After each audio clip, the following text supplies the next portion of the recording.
Bonjour et bienvenue pour cette synthèse hebdomadaire de l'actualité économique et géopolitique en mode affranchi. Je salue tous les abonnés de TV Liberté pour cet épisode que je vais intituler Divergence à tous les étages. Mais avant de passer en revue ces divergences, et si on commençait par notre traditionnel 49.3 ? Bah oui, toutes les semaines maintenant on y a droit, on a eu le 14e, le 15e, le 16e, voici le 17e 49.3 dégainé par Elisabeth Borne pour faire passer le projet de loi de finances, et notamment celui qui prévoit la contribution de la France au budget européen. Donc là, on parle de quelque chose de l'ordre de 30 milliards. Et si on ne met pas en œuvre les directives européennes, sur ces 30 milliards, on va rien nous restituer dans la mesure où la France ne se met pas en conformité avec les desiderata de l'Europe. Alors, est-ce que l'Europe nous apporte de l'espoir Est-ce qu'elle est porteuse de projets de relance ? Vous avez compris que c'est tout l'inverse. Au contraire, il va falloir serrer tous les boulons. Et malheureusement, cette austérité budgétaire, ça commence à se voir, à se lire. Tenez par exemple dans les chiffres du chômage. Il remonte de 7,2 à 7,4 pour la fameuse catégorie A. Et on est à près de 17, toutes catégories confondues. Tiens, 17. Mais ça me rappelle quelque chose. Mais oui, figurez-vous, lorsque Emmanuel Macron fut élu en mai 2017, le chômage toutes catégories confondues était déjà à 17 ou 17,5. En fait, seule la catégorie A s'est améliorée parce que cette catégorie a été, si j'ose dire, toilettée et beaucoup de chômeurs catégorie A ont été transformés en catégorie B, en catégorie C, etc., faisant apparaître une baisse apparente du chômage sur une seule catégorie. Autre signe de ralentissement, les achats de logements neufs chutent de moins 40% par rapport à 2022.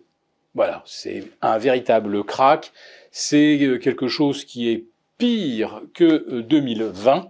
L'immobilier s'effondre littéralement. On sait bien sûr pourquoi, à cause des taux d'intérêt. Et ces taux d'intérêt, l'État français doit également y faire face pour financer sa dette.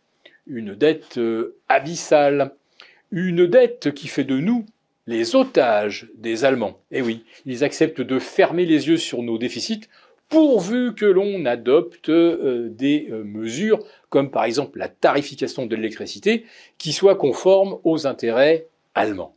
Alors quand je vous parlais de divergence à tous les étages, je vais vous parler naturellement du couple franco-allemand, le seul sur lequel on pourrait compter pour relancer l'Europe avec une belle initiative économique, mais il ne faut pas y compter. Pourquoi ? Je vais vous faire une petite liste. Prenez par exemple la demande d'Emmanuel Macron d'un couvre-feu à Gaza, un couvre-feu humanitaire. Olaf Scholz n'en veut pas. La guerre continue car si jamais on accordait un cessez-le-feu, le Hamas en profiterait pour se réarmer. Alors on se demande bien comment, auprès de qui, alors que la bande de Gaza est totalement sous blocus et qu'on sait que le Hamas, majoritairement, a déjà fui vers le sud et qu'au nord, il n'y a plus rien que des gravats. La France a des chasseurs à proposer, des systèmes de surveillance aérienne. L'Allemagne, là non plus, elle n'en veut pas. La France voudrait une reprise du dialogue, par exemple au sujet de l'Ukraine. L'Allemagne non plus, elle n'en veut pas. Et la France voudrait aussi qu'on modifie le mode d'évaluation ou de tarification de l'électricité, et l'Allemagne, là non plus, elle n'en veut pas.